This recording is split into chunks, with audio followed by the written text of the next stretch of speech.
It all actually applies to a humanoid robot. And what can it do? It can do anything you want. So it can be a teacher, babysit your kids, it can walk your dog, mow your lawn, get the groceries. I think if this technology goes wrong, it can go quite wrong.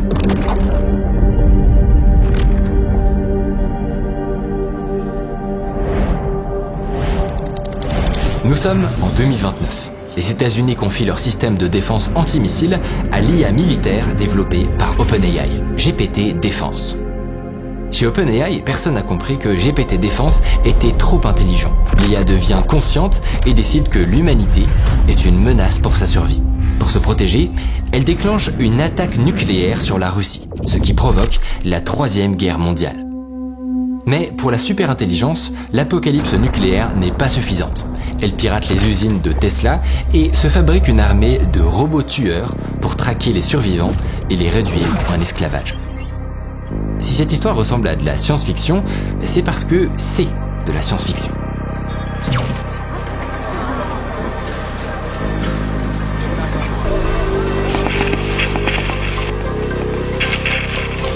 What the hell is going on? Daddy! Hey, what are you doing here?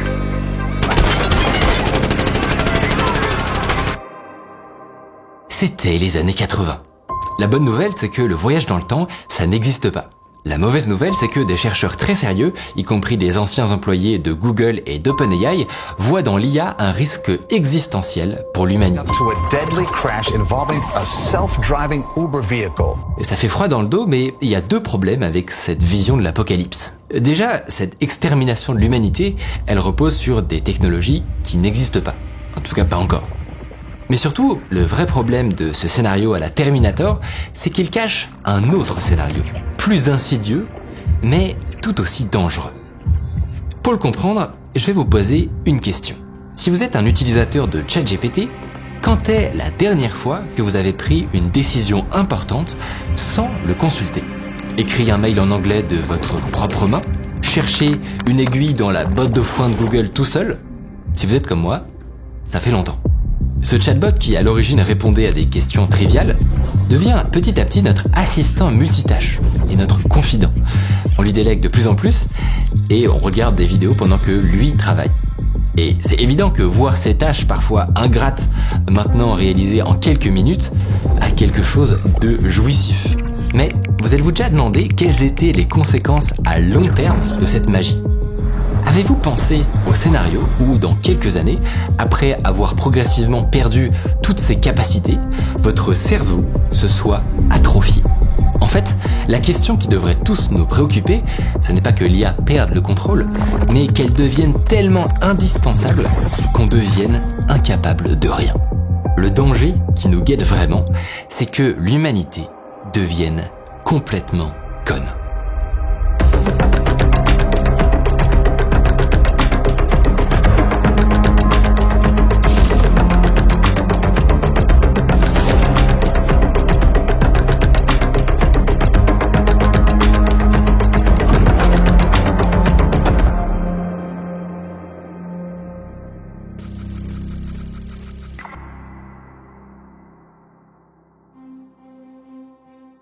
Souvenez-vous, quand ChatGPT a débarqué, on a assisté à un clivage assez violent entre les ravis de la tech et les sceptiques. Est-ce que ChatGPT nous rend idiots? L'utilisation de l'intelligence artificielle générative aurait pour conséquence de nous ramollir le ciboulot. Est-ce qu'on voit nos enfants qui, dans 2-3 ans, vont nous dire « Papa, maman, pourquoi je vais à l'école, moi ?» Si des systèmes, sur une simple instruction de ma part, va produire du texte, pourquoi j'apprends la grammaire? Pourquoi j'apprends l'orthographe? Toutes ces questions, je ne les ai pas posées. Pourquoi? Parce que tout le monde a prêché que par utilitarisme pratique. On ne pourra pas travailler sans l'IA dans le futur. Le problème, c'est de faire mieux avec l'IA que sans l'IA. C'est ça le sujet. D'interdire l'IA conduirait nos enfants directement au chômage de longue durée. Parce que sans IA, on ne pourra pas être compétitif. Les enthousiastes nous ont annoncé un tueur de chatbot aux possibilités infinies et la fin du travail. C'était un peu prématuré, mais dans le camp des sceptiques, les réactions étaient peut-être encore plus excessives. Pour les sceptiques, ChatGPT n'était qu'un gadget qui mentait et hallucinait tout le temps. Un joli joujou, mais clairement pas une révolution. Et encore moins une raison de s'inquiéter. Et c'est vrai que GPT 3.5, le premier modèle auquel le grand public a eu accès, il y avait beaucoup de problèmes. Son entraînement s'arrêtait à juin 2021, ce qui le rendait incapable de répondre à des questions d'actualité. Il ne sourçait jamais ses réponses, donc impossible de vérifier leur véracité sans passer par une recherche Google. Et pire, il était un peu schizophrène.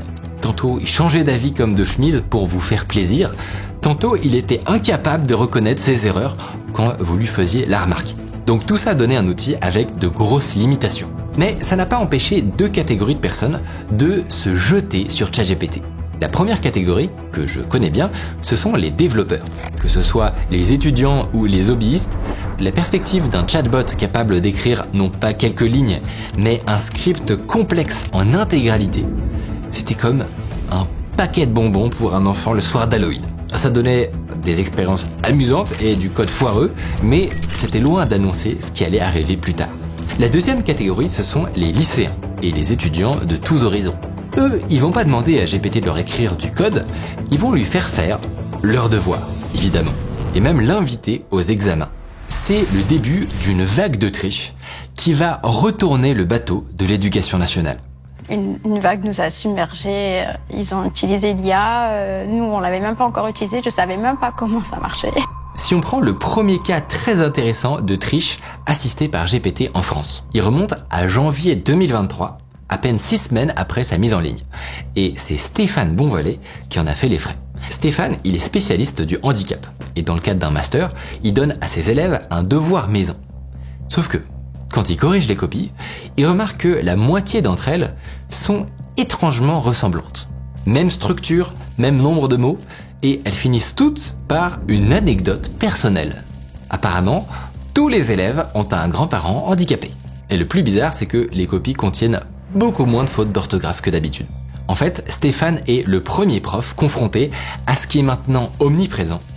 Ce style étrange, à la fois génial et sans âme, ce texte que la moitié de la classe n'a pas vraiment écrit, ce qu'on pourrait appeler le vomi de ChatGPT. Ça peut faire sourire, mais depuis ce premier cas, la triche a pris une tournure incontrôlable. Notamment parce que les étudiants ont appris des techniques de sioux pour ne pas se faire repérer. Par exemple, demander à GPT de rajouter des fautes d'orthographe dans leur texte pour le rendre plus humain.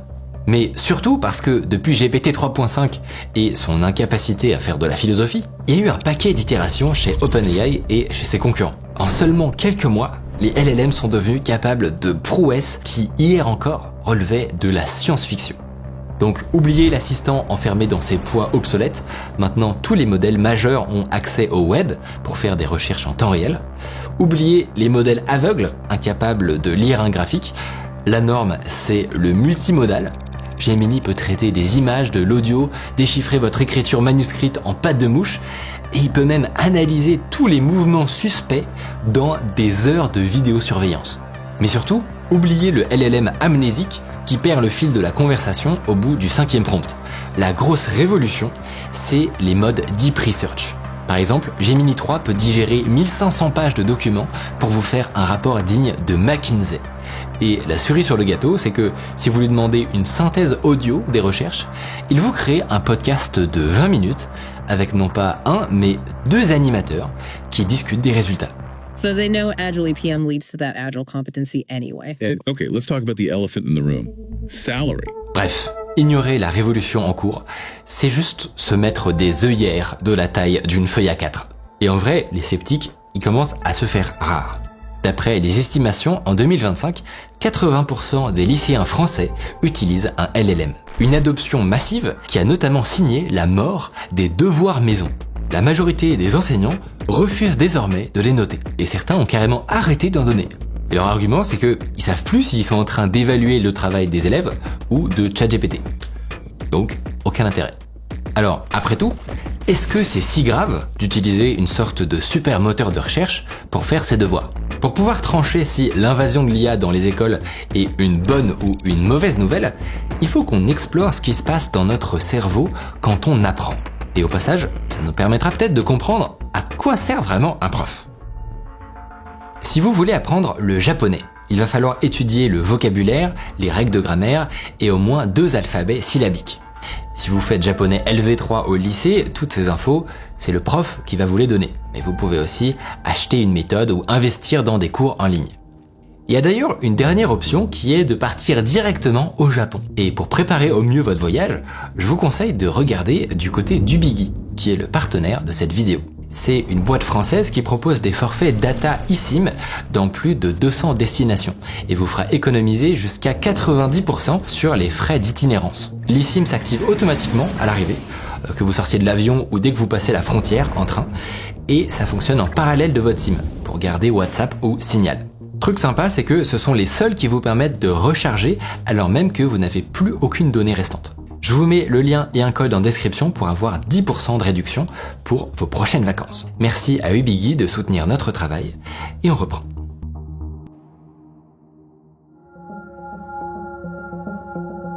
En fait, que vous ayez un prof au Japon ou ici, cette collecte d'informations, c'est la première étape de l'apprentissage, la théorie. C'est la phase où notre cerveau encode l'information. Et contrairement à ce qu'on pourrait croire, c'est assez simple à comprendre. Le cerveau, c'est un immense réseau électrique. Dans ce réseau, deux zones travaillent ensemble quand vous apprenez.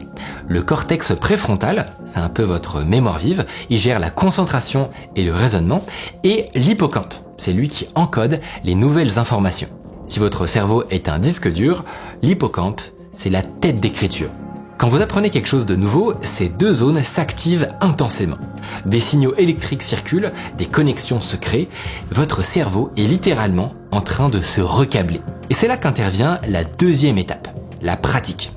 Remplir un texte à trous, traduire une liste de mots, restituer des caractères, tout ça force le cerveau à aller rechercher l'information qu'il a stockée. Et c'est là qu'un nouvel acteur entre en jeu, les ganglions de la base. Alors leur rôle, c'est de transformer l'effort conscient en automatisme. Plus vous répétez, plus ils prennent le relais, jusqu'à un moment où ça devient naturel. Après 3 ans de japonais, vous n'avez plus besoin de réfléchir pour tracer un caractère. Les ganglions de la base gèrent ça en pilote automatique. Et on pourrait se dire que ces 2 étapes suffisent. Des cours théoriques suivis d'une mise en pratique. Mais qu'est-ce qui se passe si on se trompe pendant les exercices? Est-ce qu'on serait pas en train d'encoder la mauvaise information? C'est pour ça qu'en réalité, pour apprendre efficacement, il nous faut une 3e étape, la métacognition. La métacognition, c'est la pensée qu'on est capable d'avoir sur notre propre pensée. Quand on ouvre le corrigé d'un exercice, nos neurones dopaminergiques libèrent plus ou moins de dopamine selon que la réponse est correcte ou fausse. C'est ce qu'on appelle le signal d'erreur de prédiction. Une sorte de carotte qui pousse le cerveau à s'adapter pour conserver les comportements satisfaisants et supprimer les autres. Autrement dit, mettre à jour ses connaissances et sa méthodologie. Et c'est fondamental pour que les ganglions de la base sachent quelles connexions renforcer et quelles connexions supprimer. Et c'est là qu'on voit qu'un prof à l'ancienne, il intervient à chacune de ces 3 étapes. D'abord, il enseigne la théorie pendant les cours. Ensuite, il force les élèves à mettre en pratique les enseignements avec des devoirs. Et il accompagne leur métacognition en corrigeant les devoirs et en leur expliquant leurs erreurs. Et là, vous commencez peut-être à avoir un mauvais pressentiment. Les étudiants perçoivent l'étape de la pratique comme une corvée. D'où le recours massif à l'IA. Alors, est-ce que c'est vraiment anodin de court-circuiter une étape? Quand un élève utilise ChatGPT pour rédiger sa copie, de fait, il est quasiment systématiquement incapable de donner la définition des mots qu'il emploie. Ça peut donner au lycée des 15 assez facilement. Les cours de langue, ça peut donner des 20. Ça me fait gagner plusieurs heures, en fait. Comme ça, moi, je peux passer à autre chose en attendant. Là, par exemple, j'ai eu 17,5 sur 20 et le prof m'a dit que mon travail était très complet et décrit et assez sérieux. Sans ChatGPT, ma note elle aurait été divisée par 2. Et ce qui est intéressant, c'est que ça n'est pas uniquement un phénomène scolaire. Du côté des développeurs, on commence à voir des managers s'alarmer parce que les développeurs juniors ne sauraient plus coder. Voilà, en fait, c'est un peu plus subtil que ça, et je l'ai moi-même vécu avec Antoine, qui est rentré à la Mi-Corp en tant que stagiaire. Antoine, il est ingénieur en project management. Mais contrairement à ce que le titre d'ingénieur peut laisser croire, il n'y a pas de formation approfondie en développement. Donc après ses études, il a décidé d'apprendre à coder en autodidacte. Il a commencé par des projets simples, comme créer des sites internet, et après ses premiers projets, il s'est même lancé en freelance. Quand l'IA est arrivée, ça a été le début d'une belle histoire d'amour. L'IA lui a donné la confiance de tenter des projets encore plus ambitieux et, assez logiquement, en prenant des projets de plus en plus complexes, Antoine a donc gagné en compétences. Par exemple, tu vois, si sur un projet on me demande de faire une page de paiement et que moi j'ai jamais fait de page de paiement, je sais que avant de prendre le projet, je peux demander à ChatGPT où est-ce que ça va m'emmener, quelle technologie il faudra utiliser à peu près, c'est quoi le dessous de l'iceberg. Et je sais que même une fois le projet pris, j'aurai cette aide à côté pour m'aiguiller et me guider dans les trucs un peu tricky. Sauf que, quand je lui ai confié le développement d'un outil web qui impliquait d'utiliser à la fois Vue et Nuxt, on a eu un petit problème. Antoine s'est retrouvé avec une quarantaine de fichiers dont 90% étaient écrits par l'IA. Lui, il faisait des allers-retours entre l'interface web et l'éditeur de code, à la manière d'un chef d'orchestre. Blablabla, je code. Et donc je dis à l'IA, ce bouton-là, ça me va pas, j'aimerais que tu le déplaces de l'autre côté et qu'il soit en bleu quand je passe ma souris dessus. Ces données-là, j'aimerais que tu les traites différemment et que tu les affiches de telle manière. Ou que tu déclenches ça quand telle action est réalisée, jusqu'à ce que tout rentre dans le cahier des charges, dans l'objectif qu'on s'est donné. Mais plus je demandais à Antoine de rajouter des fonctionnalités, plus ça devenait difficile pour lui. Jusqu'à un point où il s'est retrouvé noyé sous une montagne de code illisible. Du code généré par IA, impossible à débugger parce que beaucoup trop verbeux. On s'est retrouvé en réunion et pour diagnostiquer le problème, j'ai commencé à poser des questions. Donc j'avance dans le projet, tout se passe bien, jusqu'à ce qu'on arrive à un problème que l'IA n'arrive pas à résoudre. Donc je dis recommence, essaye une autre méthode, y a rien à faire, on est dans une impasse. Et donc quand on est coincé comme ça, qu'est-ce qu'on fait ? On demande à Michael. Michael commence à me poser des questions sur le projet. Et on se rend vite compte que c'est très flou dans ma tête. J'ai pas compris les bases derrière le problème, les fondamentaux du truc. Cette mésaventure, évidemment absolument pas grave, avec Antoine, semble confirmer ce qu'on soupçonne depuis le début. L'IA permet d'obtenir des résultats, mais sans apprendre. Et pire, sans comprendre ce qu'on produit. Et ce serait pas la première fois qu'un outil numérique a des effets de bord cachés. Quand on y pense, le GPS, en temps normal, quand vous découvrez un nouvel endroit, l'hippocampe s'active pour cartographier les lieux. Il active un réseau de neurones pour mémoriser chaque point de repère. C'est pour ça que les taxis londoniens, qui doivent connaître 25 000 noms de rues par cœur, ont un hippocampe hypertrophié par rapport au reste de la population. Mais utiliser un GPS dispense l'hippocampe de travailler. Pas d'activation neuronale, pas de remémoration le soir, bref, pas de carte mentale. C'est ce qu'on appelle le Google Effect.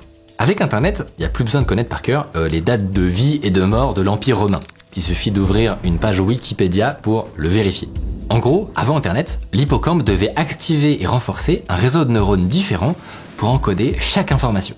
Alors qu'aujourd'hui, il active un unique réseau qui mémorise Google est mon ami. Résultat, le jour où votre box tombe en panne, vous découvrez que vous êtes devenu un poisson rouge. Alors, après tout, est-ce que c'est si grave ? Dans les faits, une coupure de réseau, c'est rare, ça dure pas très longtemps. Sauf que le Google Effect a un deuxième effet pervers. Parce que les infos qu'on stocke dans notre mémoire organique, elles servent de matière première. Chaque fois qu'on réfléchit, le cortex préfrontal sollicite l'hippocampe, à la manière d'un bibliothécaire qui cherche une sélection de bouquins dans une immense bibliothèque. Il navigue dans les souvenirs stockés dans le cerveau et une fois qu'il les a trouvés, il renvoie des paquets d'informations au cortex préfrontal. Mais plus on sous-traite notre mémoire à Google, moins il y a d'infos stockées dans la bibliothèque et moins l'hippocampe peut fournir de matière première à notre cortex préfrontal pour penser. En bref, c'est quand même bien de savoir des trucs. Donc si on admet que l'IA est aussi utilisée comme cerveau auxiliaire par des étudiants, des lycéens et même des collégiens, on a déjà une intuition que leur cerveau est en train de subir une sorte de Google Effect, mais puissance 1000. Enfin ça reste une hypothèse. Après tout, c'est débattable. Est-ce qu'on est en capacité de le prouver ? Des gens se sont posé la question et ont réalisé une expérience. En juin 2025, le MIT publie une étude intitulée « Votre cerveau sur ChatGPT, l'accumulation de la dette cognitive quand on utilise l'IA pour écrire ses devoirs ». En apparence, l'expérience est simple. Les chercheurs ont recruté 54 cobayes, entre 18 et 39 ans. Ils les répartissent en 3 groupes de 18 personnes chacun et il demande à chaque groupe d'écrire un essai sur le sujet de son choix. Ce qui différencie les groupes, ce sont leurs contraintes. Le premier est obligé d'utiliser GPT-4o sans aucune autre alternative, pas même Google. Le deuxième a accès à Internet pour utiliser n'importe quelle ressource, mais surtout pas de LLM. Et le troisième, lui, n'a droit à rien, uniquement un logiciel de traitement de texte. C'est le groupe Brain Only. Chaque groupe fait 3 sessions d'écriture, espacées d'1 mois, et à chaque session, les chercheurs mesurent l'activité cérébrale des participants par électroencéphalographie. Et, évidemment, les participants avec le cerveau le moins actif, c'étaient les utilisateurs de GPT-4. Ensuite vient le groupe avec Internet, tandis que le groupe Brain Only avait l'activité cérébrale la plus intense. Les auteurs de l'étude parlent de dette cognitive pour les participants qui ont été assistés par IA. Pour les devs qui m'écoutent, ça ressemble au concept de dette technique. Cette fâcheuse habitude qu'on a de résoudre un problème immédiat avec une méthode qui va déclencher une avalanche d'emmerdes plus tard. En tout cas, cette étude semble confirmer nos intuitions les plus sombres. Les gains apparents sur les performances de l'IA cachent potentiellement d'énormes lacunes. Et nous allons tous devenir débiles. À moins que, et parce que là, à ce stade, il y a une piste qu'on n'a pas encore explorée.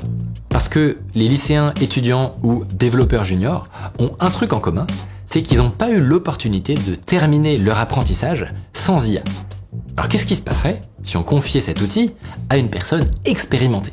Et bah là encore, j'ai trouvé, ou plutôt Perplexity a trouvé, une enquête très étrange. 791 développeurs ont été interrogés sur leur manière d'utiliser l'IA.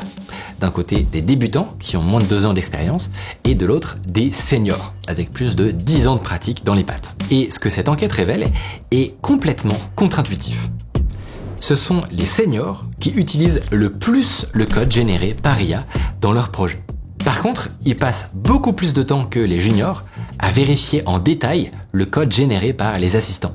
Ils l'inspectent, ils le débuguent, et ainsi ils se le réapproprient. En fait, les juniors se reposent sur l'IA comme une béquille, alors que les seniors utilisent l'IA comme une équipe de juniors qui serait à leur service. Est-ce que vous voyez la nuance? Par exemple, avec Antoine. Un peu plus tôt, je vous ai raconté comment il donnait des directives à son assistant IA à la façon d'un chef d'orchestre qui dirige ses musiciens à la baguette. Sauf que le développement, ça n'est pas comme la direction d'orchestre. C'est plutôt comme la cuisine. Dans un grand restaurant, le chef étoilé est toujours entouré d'une équipe de cuisiniers très hiérarchisée, qu'on appelle une brigade. Tout en bas de la hiérarchie, il y a le commis de cuisine, qui en fait ne cuisine pas. Il épluche les patates ou il nettoie le plan de travail. Au-dessus, il y a le chef de partie, qui ressemble un peu plus à l'idée qu'on se fait de cuisiner. Il maîtrise la cuisson des aliments, dresse les plats et dirige ses commis d'une main de fer. Par contre, il est spécialisé, par exemple dans les sauces ou les viandes. Vient ensuite le sous-chef, ou seconde cuisine. Lui, c'est le bras droit du chef étoilé. Il corrige les assaisonnements, il coordonne les différents chefs de partie, et il s'occupe de la gestion des stocks. Dans ce contexte très codifié, tout cuisinier qui espère devenir un grand chef étoilé doit commencer sa carrière en bas de l'échelle.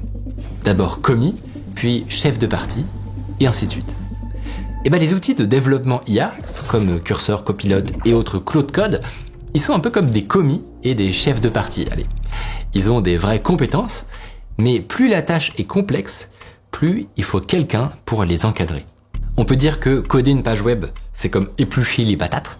Produire un site e-commerce de quelques pages avec un panier et un bouton d'achat, c'est comme préparer une viande à la bonne cuisson avec la petite sauce qui va bien. Et développer une appli qui doit gérer des millions d'utilisateurs en même temps, ça revient à diriger une brigade de 90 personnes pendant le coup de feu. Et ça, pour l'instant, l'IA en est très loin. Et tant mieux. Mais quand Antoine a dû développer l'outil web que je lui avais demandé, il s'est retrouvé à encadrer une brigade de cuisiniers IA sans être préalablement passé par tous les grades. Là où un développeur senior, c'est qu'il est comme le chef étoilé. Il est passé par tous les postes de la brigade, et si vous lui mettez un flingue sur la tempe, il peut émincer les oignons à toute vitesse. C'est-à-dire pisser du code. Et si l'IA lui livre un code catastrophique, il va le voir, il va le corriger. C'est c'est cette polyvalence et cette vision à grande échelle qui manque aux juniors, mais qui permet aux seniors de se lâcher sur le code généré par IA. Les devs seniors, finalement, ils ont respecté le cycle d'apprentissage, théorie, pratique, métacognition. Et c'est parce que leurs connaissances sont profondément ancrées que l'IA démultiplie leurs compétences au lieu de les atrophier. Mais du coup, comment on fait pour que les juniors maîtrisent les fondamentaux du code, que les collégiens apprennent leur table des éléments et que les lycéens arrêtent de sous-traiter leur dissert de philo à ChatGPT? Eh ben, on combat le feu par le feu. Puisque l'IA est omniprésente, autant faire d'elle votre tuteur particulier. Attention, il s'agit surtout pas de lui demander des réponses toutes prêtes. Ça reviendrait à utiliser l'IA pour du délestage cognitif. Et c'est précisément ce qu'on cherche à éviter. Alors pour que votre LLM préféré passe en mode tuteur, il faut lui expliquer tout ça. Lui dire que votre but, c'est d'apprendre une compétence. Et qu'il doit vous concocter une série d'exercices sans vous donner de suite les réponses. On n'a qu'à faire le test, justement. Je sais pas vous, mais ça fait très longtemps que j'ai pas fait une division de tête. Pas un truc évident, genre 50 divisé par 2, mais 874 divisé par 26. Et ben, si on donne ce prompt à ChatGPT, je veux faire un exercice simple et utiliser l'IA comme un mentor, blablabla, donne-moi un exercice. C'est très intéressant car GPT s'exécute et me demande de calculer 874 par 26, mais ne peut pas s'empêcher de te donner des indices. On dirait que tel quel, ces IA sont très orientées vers le délestage cognitif. Et c'est pas étonnant quand on sait qu'elles sont optimisées pour minimiser l'effort humain. Mais en le forçant un peu avec des instructions, ça finit par marcher. Rien de plus, à toi de jouer. Ça peut vous paraître un peu gadget d'utiliser ChatGPT pour faire des exercices de maths niveau CM1, sauf que vous pouvez utiliser cette méthode pour des tâches beaucoup plus ambitieuses. Quand on y pense, c'est une opportunité inédite dans l'histoire de l'humanité. Pendant des siècles, avoir un professeur particulier était un luxe. Mais aujourd'hui, avec les bons prompts, vous pouvez transformer votre LLM préféré en précepteur, comme si vous étiez un aristocrate italien à la Renaissance. Alors oui, vous n'allez pas pouvoir apprendre l'escalade ou le kitesurf avec ChatGPT, mais pour toutes les compétences qui reposent sur du texte, des calculs ou du code, c'est révolutionnaire. Le sujet qui fâche, c'est la question de la fiabilité des IA. On a vu que leur principal problème, c'était leurs hallucinations. Pour des raisons structurelles, c'est assez peu probable qu'elles disparaissent totalement. Mais rien que chez OpenAI, le taux d'hallucination a été divisé par 8. Pour une recherche sur un sujet médical, on est passé de 40% d'hallucinations chez GPT 3.5 à 5% sur GPT 5. Et puis la présence d'hallucinations, c'est peut-être pas si grave. À partir du moment où les gens le savent, ça les oblige à utiliser leur esprit critique.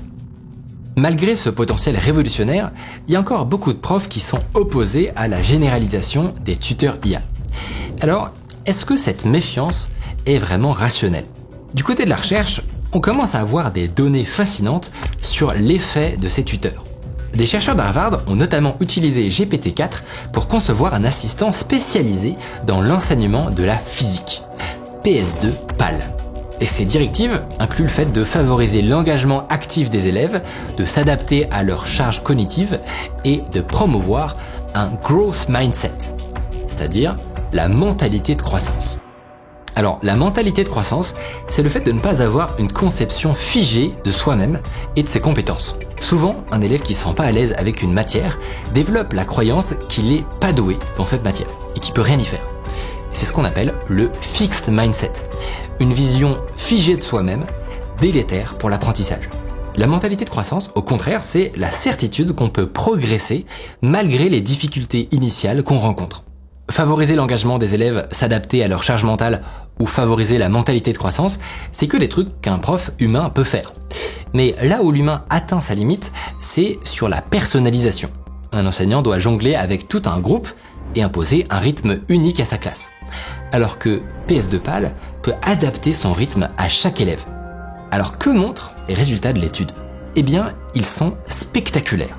Les élèves qui ont bénéficié de PS2 PAL ont fait plus de progrès, plus rapidement, et ils étaient plus concentrés pendant les cours. En fait, les seules dimensions où l'IA est ex-aequo avec l'enseignement humain, c'est sur la confiance en soi des élèves et sur le plaisir ressenti pendant les leçons. On a donc un tuteur IA qui fait aussi bien que les profs, voire mieux, tout en ayant l'avantage de pouvoir gérer un nombre d'élèves illimité. Ça ressemble au saint graal de l'enseignement. Pourtant, ça n'est pas ce que disent les créateurs de PS2PAL. En fait, si cette étude a d'aussi bons résultats, c'est grâce à son protocole. Le modèle est entraîné exprès pour enseigner la mécanique des fluides, avec des prompts complexes rédigés par des profs de physique. Donc même quand les étudiants sont en tête-à-tête avec le tuteur IA, il y a un cadre qui est posé en amont avec une véritable progression pédagogique.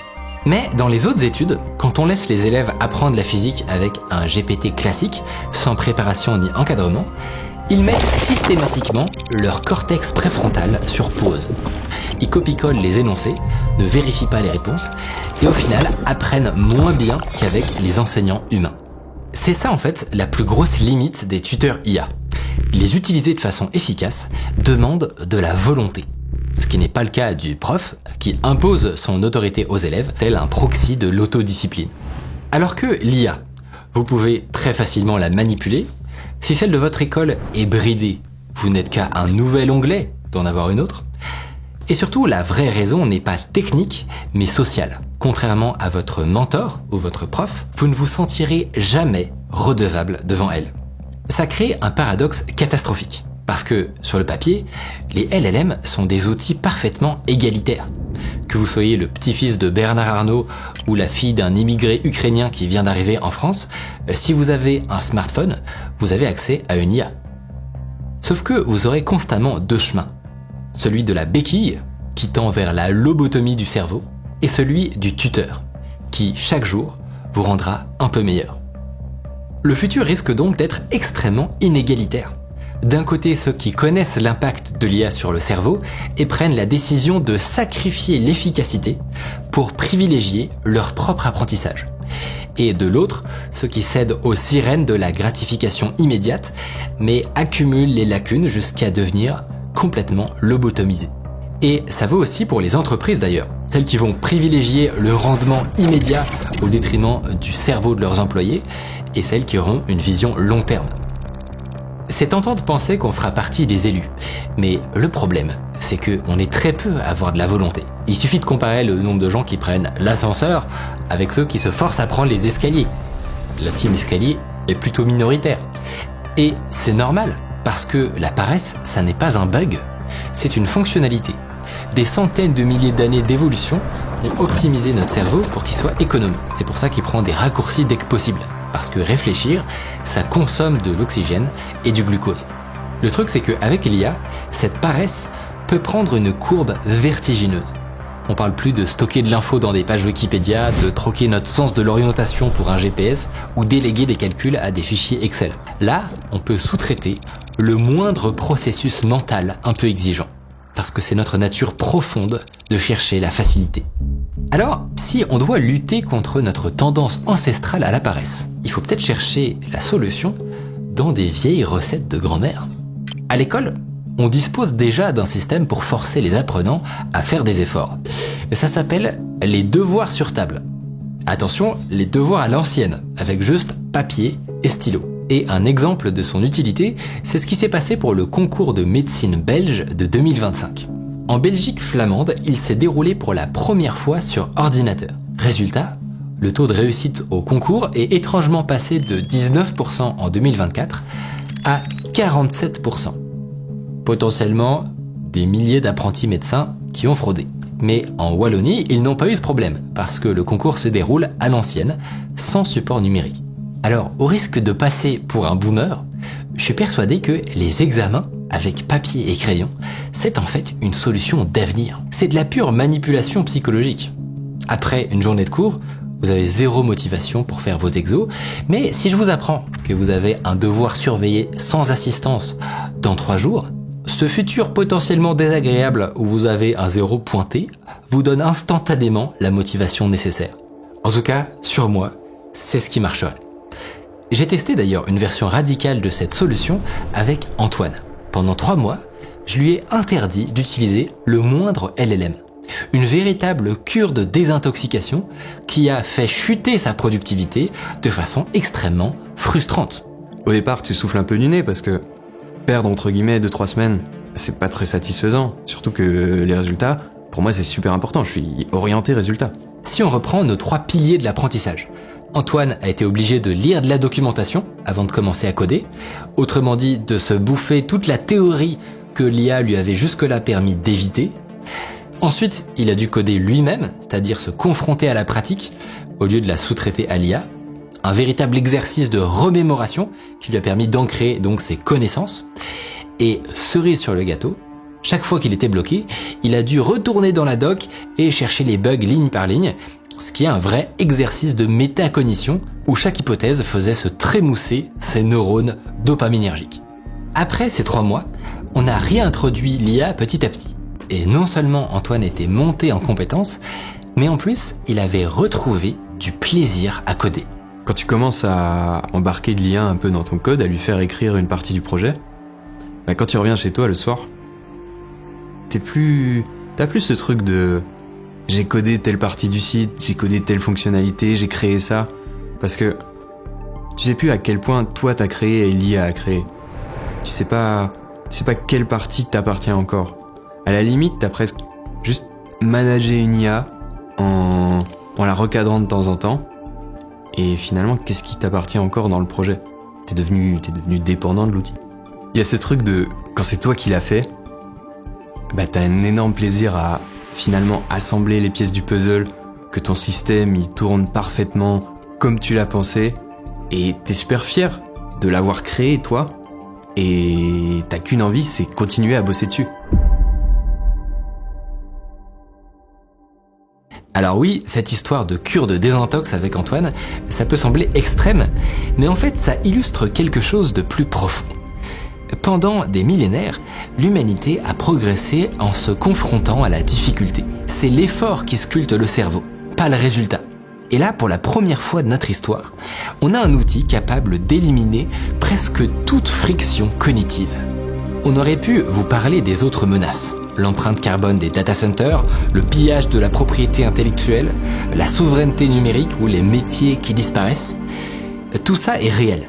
Mais on a choisi de se concentrer sur le cerveau. Parce que le cerveau, c'est la racine.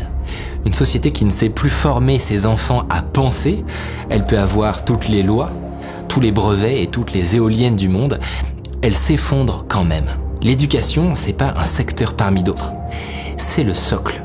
C'est là qu'on fabrique ceux qui vont hériter de tout le reste. Donc non, l'IA ne va pas nous rendre stupides.